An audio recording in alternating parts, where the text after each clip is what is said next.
Muy buenas tardes, bienvenidos de nuevo a Negocios Televisión, bienvenidos al espacio informativo, atentos a todas las últimas horas con el foco puesto en los giros de Irán con Donald Trump. Enseguida les contamos el último mensaje por parte de Estados Unidos que pide a sus barcos que no se acerquen al estrecho de Hormuz. Vamos a contarles el último insulto de Rusia a Donald Trump. Básicamente le acusan de parecerse a Joe Biden en un momento en el que China también aumenta la presión, sobre todo pidiendo a sus grandes bancos que se deshagan de los bonos estadounidenses. Enseguida vamos a mirar a esas últimas horas, pero antes vamos a empezar mirando a Irán. Les contamos que un alto responsable del programa nuclear iraní ha indicado que podrían estar dispuestos a diluir su uranio altamente enriquecido si a cambio se levantan todas las sanciones internacionales. Es lo que informa la agencia ISNA. Según estas declaraciones, Teherán está dispuesto a considerar esta medida, intentando aliviar la presión económica que sufre el país por las sanciones impuestas por Estados Unidos y otros actores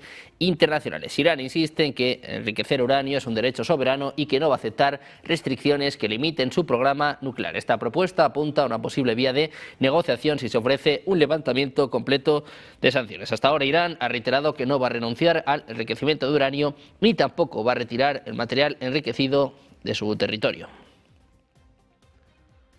Pendientes de las tensiones entre Estados Unidos e Irán, les contamos también que autoridades iraníes han arrestado este lunes a Hossein Karoubi, hijo del líder del Movimiento Verde de 2029, Mehdi Karoubi, por supuestamente ser el redactor de un comunicado en el que se culpaba a los dirigentes de la República Islámica por la represión de las protestas y reclamaban su salida del poder. Se trata de esta forma del quinto político detenido desde ayer por la noche por criticar la represión de las protestas en las que han fallecido miles de personas en enero. Karoubi fue arrestado después de ser citado por la Fiscalía de Teherán, es lo que informa su abogado, que no ofreció más detalles acerca de la detención. La agencia Fars, vinculada con la CGRI, indicaba que Karoubi fue arrestado como instigador, redactor y difusor del comunicado subversivo que publicó su padre y el también opositor Mir Hossein Mousavi a finales de enero.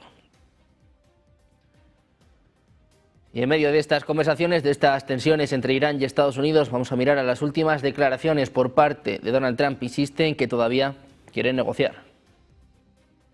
We likewise had very good talks on Iran. Iran looks like it wants to make a deal very badly. We have to see what that deal is. But I think Iran looks like they want to make a deal very badly, as they should. Last time they decided maybe not to do it, but I think they probably feel differently. We'll see what the deal is. It'll be different than last time. And we have a big armada, we have a big fleet heading in that direction. We'll be there pretty soon. So we'll see how that works out. Mientras tanto, la administración Trump ha advertido a Irán que espera que la delegación encabezada por el ministro de Exteriores iraní, Abbas Araghchi, acuda a la próxima reunión con sustancias significativas, lo que informa The Jerusalem Post. El viernes pasado, Steve Witkoff y Jared Kushner, además del almirante Brad Cooper, se reunieron en Omán con Araghchi y altos cargos iraníes. Esta fue la primera cita descrita por ambas partes como una buena reunión, centrada sobre todo en el formato y la metodología de estas conversaciones. Así hablaba también Trump de las reuniones en Omán. Willing to wait for can be reached. Well, you have to get in position. We have plenty of time. If you remember Venezuela, we waited around for a while, and we're in no rush. We have, very good talks going with Iran. We have very good talks going with Russia and Ukraine. We're doing a lot of good talking, and I think we had the results today were with Iran. It was a meeting. We're going to meet again early next week. And they want to make a deal, Iran, as they should want to make a deal. They know the consequences if they don't make a deal. The consequences are very steep. So we'll see what happens. But they had a very good meeting with a very high representative of Iran, and we'll see how it all turns out. Pendientes de Estados Unidos y de Irán, les contamos también que precisamente Estados Unidos ha mandado un aviso a los barcos con bandera estadounidense. Dice que deben mantenerse lo más lejos posible de las aguas iraníes cuando naveguen por el estrecho de Hormuz, después de que un barco fuera acosado la semana pasada, es lo que informa la agencia Bloomberg. Las fuerzas iraníes han usado pequeñas embarcaciones y helicópteros durante operaciones de abordaje, intentando forzar a los buques comerciales a ingresar a aguas territoriales iraníes. El pasado 3 de febrero el gobierno de Estados Unidos también lanzó un aviso marítimo. La advertencia llega pocos días después de que funcionarios de Estados Unidos y de Irán mantuvieran conversaciones diplomáticas en Omán tras las reiteradas amenazas de Trump con ataques aéreos por la violenta represión de las protestas iraníes y también por el programa nuclear de Irán. Por su parte, Israel está dispuesto a atacar infraestructura del programa de misiles balísticos iraní, que considera una amenaza existencial para su seguridad sin apoyo de Estados Unidos, lo que apuntaban funcionarios de defensa del país hebreo, según The Jerusalem Post. Decía que han dicho Estados Unidos que atacarían solo si Irán cruza la línea roja que han establecido sobre los misiles balísticos, es lo que apuntaban fuentes de seguridad israelíes, que agregaron que se sopesa la opción de atacar plantas de fabricación clave. El temor que albergan los funcionarios israelíes es que un posible ataque de Estados Unidos contra Irán sea de alcance limitado y deje intactas sus capacidades críticas. Dicen, la preocupación es que Trump elija unos pocos objetivos, declare el éxito y deje que Israel se ocupe de las consecuencias, es lo que apunta un oficial militar.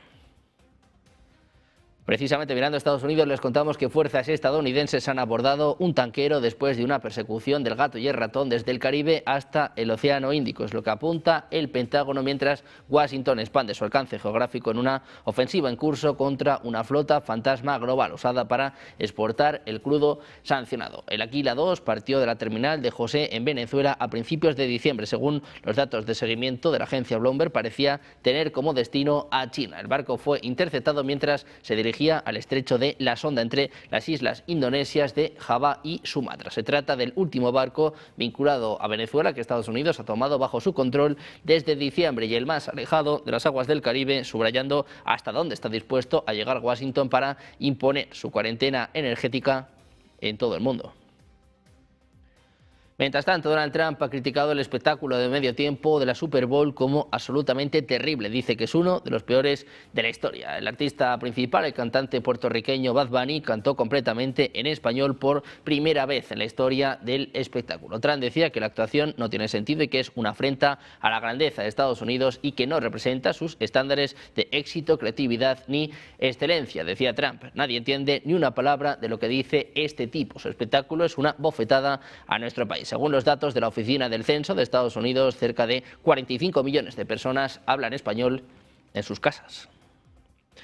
Mientras tanto, les contamos que poco después de ofrecer una de las actuaciones más comentadas, más polémicas de los últimos años en la Super Bowl, Bad Bunny borró por completo su Instagram, donde tiene 51 millones de seguidores. Ahora mismo, lo pueden comprobar, está completamente en blanco. La actuación del cantante en el entretiempo del Super Bowl este domingo por la noche ha generado reacciones divididas. Incluso Donald Trump la califica de absolutamente terrible. Para aumentar la expectación posterior a este espectáculo, Bad Bunny borró su Instagram y dejó de seguir a todos, lo que ha dejado a los fans confundidos y ha desatado una ola de memes y también de debates en las redes sociales. Pendientes de la Super Bowl, pendientes de Estados Unidos, volvemos a mirar a Donald Trump. Dice que la frontera es más segura que nunca. Dice que llevan 9 meses sin que nadie entre ilegalmente. It is extremely secure, more so than it's ever been. We've got 9 months with 0 people coming in illegally. And I think the immigration problem is, we're doing very well. And crime is at a record low for 125 years, was just announced. Lowest has been since 1900. That's pretty good, that's a long time. Desde Estados Unidos y de los mercados saben que el foco está puesto en el mercado cripto, con Bitcoin que sigue cayendo, sigue por debajo de $70.000 y con MicroStrategy que sigue comprando. Desde octubre se han evaporado billones de dólares en valor de los mercados de criptomonedas globales, hundiendo a una industria en ascenso defendida por Donald Trump. Las criptomonedas se suman a una lista creciente de socios de la coalición MAGA, desde los populistas centrados en Epstein hasta los agricultores y los hombres latinos que ahora cuestionan si la vuelta de Trump al poder ha cumplido sus expectativas. Muchos líderes del sector cripto se han tragado, por ejemplo, su malestar el año pasado, después de que las monedas meme de la marca Trump generaran ganancias masivas para los insiders, dejando a los minoristas con su valor prácticamente desplomado. Las preocupaciones éticas se han profundizado a medida que la empresa de criptomonedas de la familia Trump ha recaudado cientos de millones de dólares. A pesar de los múltiples factores que impulsan la caída de Bitcoin, el presidente Trump alguna vez fue aclamado como el mayor aliado de las criptomonedas. Sin embargo, ahora se ha convertido en uno de sus chivos expiatorios.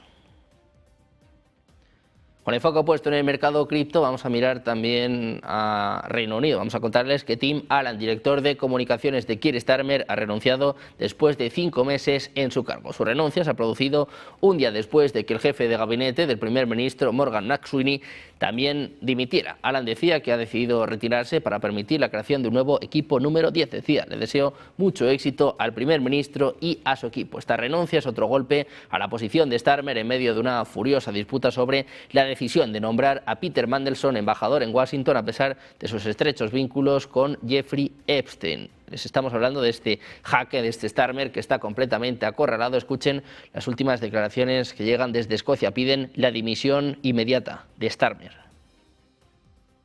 And it's not without pain, as I have a genuine friendship with Keir Starmer.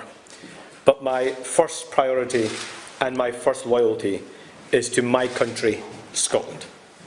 And I am not willing to sacrifice Scotland's NHS, our schools, our communities, our towns, cities, villages and islands to a third decade of an SNP government. That's why the distraction needs to end and the leadership in Downing Street has to change. Mientras tanto, el viceministro de Exteriores ruso, el ministro Sergei Lavrov, declaraba este lunes que las negociaciones para reemplazar el nuevo tratado de armas nucleares START también deberían involucrar a Reino Unido y a Francia. Sergei Ryabkov explicaba que Gran Bretaña y Francia, como aliados cercanos de Washington, también deberían participar en las discusiones. El tratado New START entre Estados Unidos y Rusia, que limita las armas estratégicas ofensivas, expiró el 5 de febrero. Moscú había expresado su deseo de renovarlo, mientras que Donald Trump sugería que se debería alcanzar un nuevo acuerdo. Mientras tanto, el ministro de Exteriores ruso, Sergei Lavrov, acusaba a Donald Trump de continuar con el bidenismo. Dice que hace lo contrario de lo que había acordado con el presidente ruso Vladimir Putin en su cumbre en Anchorage, en Alaska. Este es el mensaje de Rusia para Estados Unidos. Кому бы то ни было, прежде всего Соединенным Штатам, а это просто в силу того, что Соединенные Штаты реализацию всех процессов вот в тех областях, о которых я упомянул, ставят под свой жесткий контроль. No es el único mensaje que lanzaba Sergei Lavrov. Insistía en una entrevista con NTV que su país no tiene la intención de atacar a Europa fuera de Ucrania. Por otra parte, añadía que si los países de Europa Occidental atacaran a Rusia, Moscú tendrá una respuesta militar a gran escala con todos los medios disponibles. El primer vicepresidente del Comité de Asuntos Exteriores del Consejo de la Federación de Rusia, Andrei Denisov, recordaba a Europa que normalizar las relaciones sería lo mejor para ambas partes. Mientras tanto, en Europa, lejos de dialogar, lejos de acercar posturas, siguen golpeando a Rusia. El brazo diplomático de la Unión Europea, el SEE, ha propuesto por primera vez añadir puertos de terceros países a las sanciones contra Rusia, es lo que apunta un documento de propuesta presentado este lunes. Ha propuesto conjuntamente con la Comisión Europea el 20º paquete de sanciones, donde quiere incluir en la lista, por ejemplo, el puerto de Kurevi en Georgia y el puerto de Karimun en Indonesia por manejar petróleo ruso, es lo que apunta el documento al que tenía acceso la agencia Reuters. La Unión Europea propone retirar a 2 bancos chinos de las listas de sanciones. También propone sumar a bancos de Laos, Tayikistán y 2 bancos de Kirguistán por prestar servicios de criptoactivos a Rusia. Además, propone sancionar a 42 nuevos buques, principalmente tanqueros vinculados a la flota en la sombra de Rusia. También estaría proponiendo, también pondría sobre la mesa, incluir el puerto de Kurevi en Georgia y el puerto de Karimun en Indonesia. Esta propuesta marcaría la primera vez que se incluyen puertos de terceros países en un paquete de sanciones de la Unión Europea. Estas medidas formarían parte del 20º paquete de sanciones de la Unión Europea contra Rusia.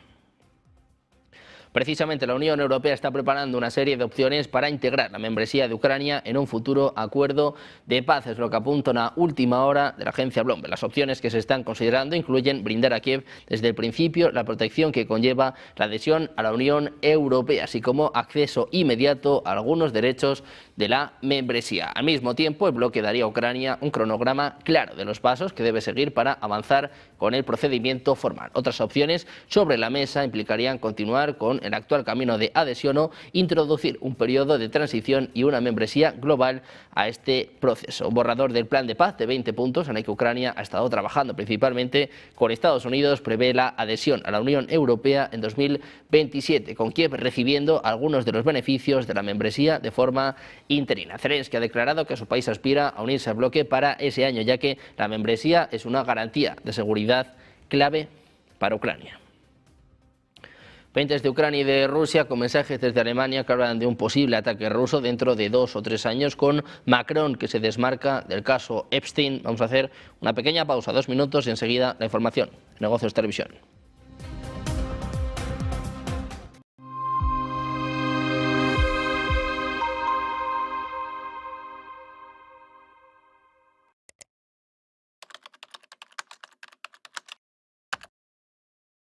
Buenos días, 8 de la mañana es la figura de Charlie. Buenos días, 8 de la mañana, dicen que al oro le han bajado la tierra después de la jornada de ayer.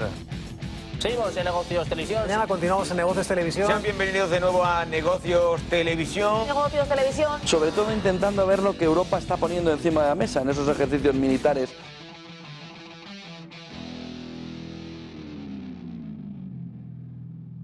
Un nuevo recargo en la nómina.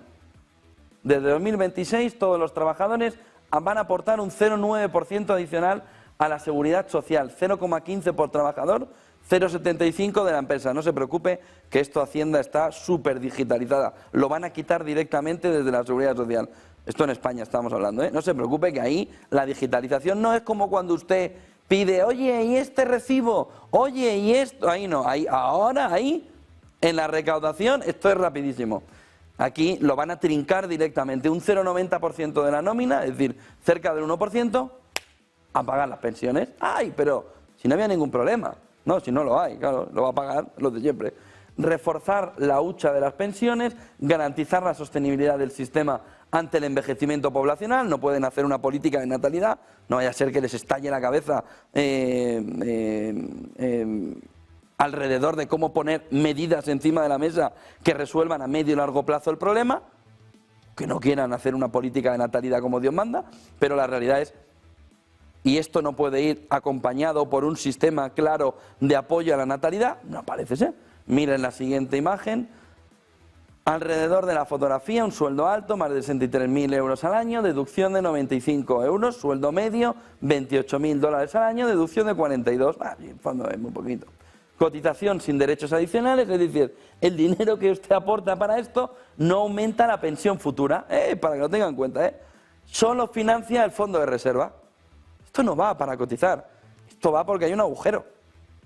Aplicación, como les digo, automática, la retención la hará, porque en esto sí que vamos muy avanzados digitalmente, aquí no nos dejamos nada.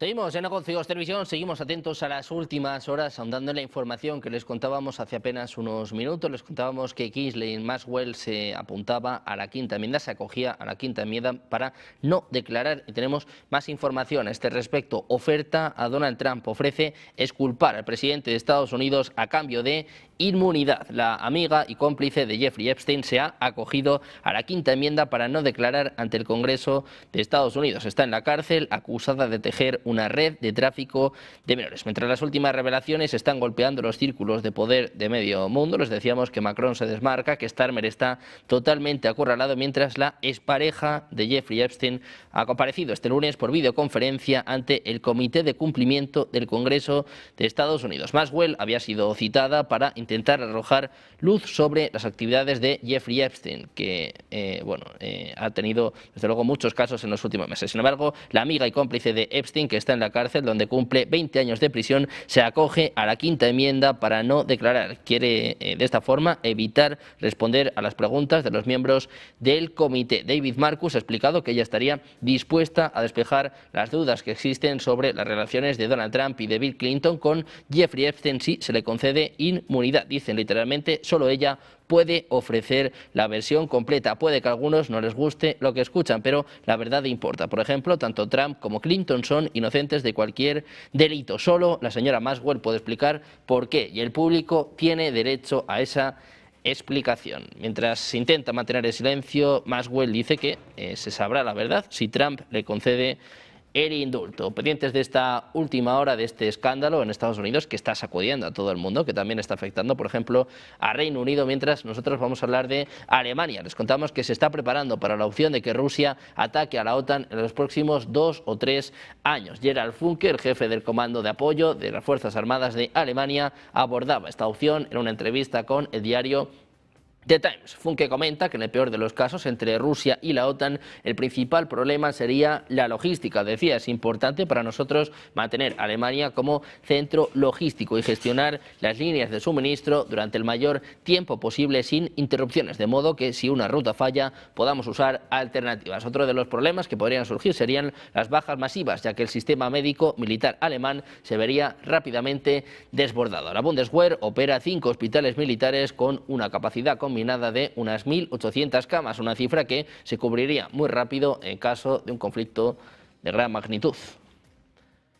Hablamos ahora de Francia. El presidente francés Emmanuel Macron ha comentado la publicación de documentos relacionados con el caso de Jeffrey Epstein. Señala que es un tema que afecta principalmente a Estados Unidos, por lo que la justicia debe hacer allí su trabajo, dice Macron. Creo que es un asunto que concierne sobre todo a los Estados Unidos de América. Por lo tanto, la justicia de allí debe hacer su trabajo. Eso es todo, es lo que apuntaba este lunes tras la inauguración de la Feria de Vinos Wine Paris en la capital francesa. En ese sentido, agregaba que no desea participar en un debate público sobre este tema. Decía, es un asunto importante, la justicia debe hacer su trabajo porque hay víctimas, hay que esclarecer la verdad, lo que supone que la gente haga su trabajo de forma metódica, eso es lo importante. Macron ha reclamado un trabajo periodístico genuino basado en la información que se ha revelado. Advierte que detrás de esto también se alimentan muchas teorías conspirativas, decía Macron. Evidentemente tenía un sistema muy amplio, lo que justifica que la justicia haga su trabajo de forma independiente y con calma.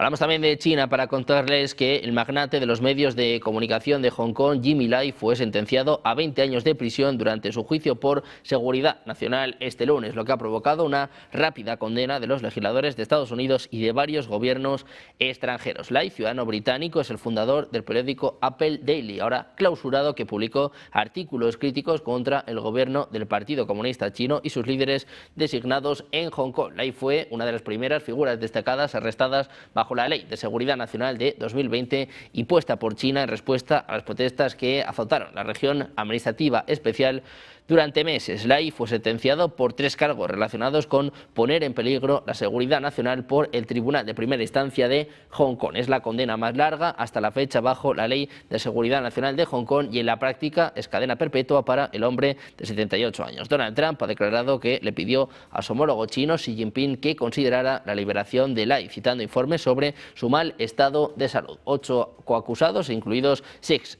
empleados de alto rango del Apple Daily, un activista y un asistente legal, fueron condenados a penas que van desde 6 años a 3 meses a 10 años por cargos relacionados con colusión.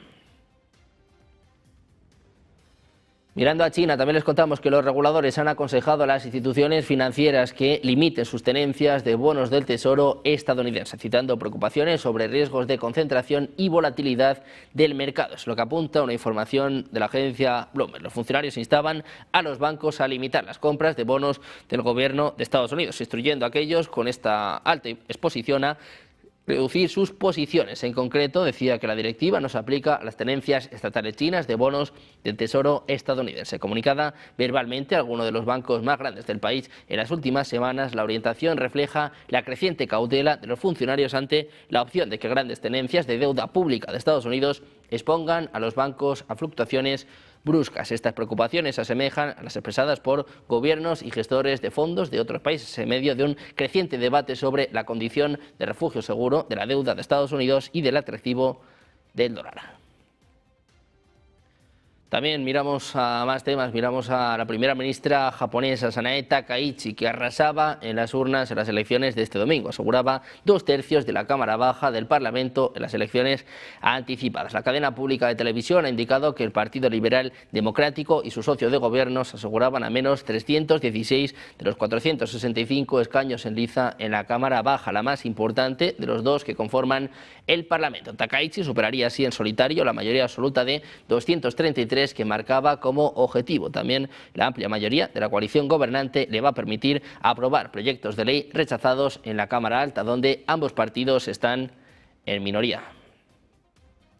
Mientras tanto, el presidente de Estados Unidos, Donald Trump, felicita a la primera ministra japonesa Sanae Takaichi por la aplastante victoria de su partido en las elecciones generales de Japón. La elogiaba como una líder respetada y muy popular, diciendo que era un honor para él respaldarla, tanto a ella como a su coalición. Decía Trump, le deseo mucho éxito en la aprobación de su agenda conservadora de paz a través de la fuerza. El maravilloso pueblo japonés que votó con tanto entusiasmo siempre contará con mi firme apoyo, es lo que apuntaba en un mensaje en Truth Social. La presidenta de la Comisión Europea, Ursula von der Leyen, también felicitaba a la primera ministra japonesa por su histórica victoria en las elecciones generales. El Partido Liberal Democrático de Takaichi obtuvo 316 escaños en la Cámara de Representantes, más que cualquier otro partido en la historia de Japón.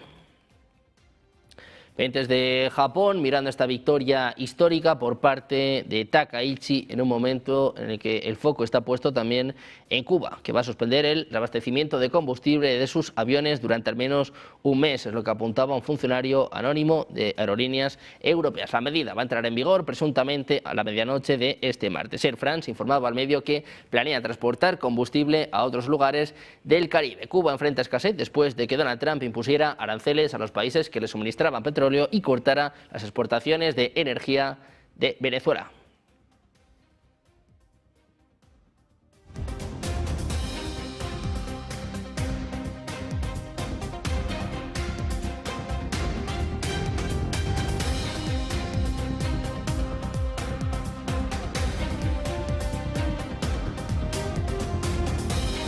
Pendientes de Cuba, el foco estaba puesto en México con las presiones de Donald Trump que, bueno, está incitando, está apuntando a los países que están negociando con Cuba, sobre todo que le envían petróleo, a detener estos envíos. En este sentido, hablaba hoy la presidenta mexicana Claudia Sheinbaum, anuncia que se frenan, al menos temporalmente, los envíos de petróleo de México a Cuba.